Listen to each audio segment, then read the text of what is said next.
នៅក្នុងទីក្រុងស្ងប់ស្ងាត់មួយមានរ៉ូបូតតូចរស់នៅតែម្នាក់ឯងវាអាចគិតនិងដំណើរការបានយ៉ាងល្អប៉ុន្តែมันអាចមានអារម្មណ៍ដោយមនុស្សពិតនោះទេរ៉ូបូតឈរមើលមនុស្សញញឹមនិងសើចសប្បាយវាសួរខ្លួនឯងថាអារម្មណ៍មានអ្វីពិសេសទេថ្ងៃមួយក្មេងស្រីតូចម្នាក់បានចូលនៅចិត្តវា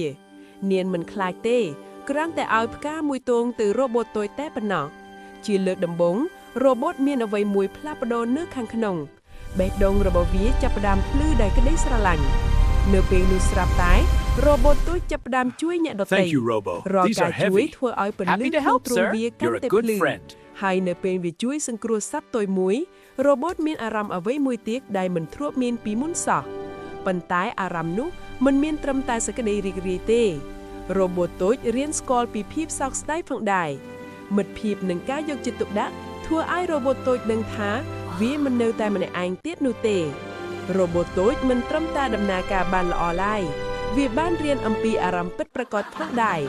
ដូច្នេះហើយមិនថាជាមនុស្សឬរ៉ូបូតទេអារម្មណ៍និងមេត្តាករុណាធ្វើឲ្យពិភពលោកក្លាយជាកន្លែងល្អជាងមុន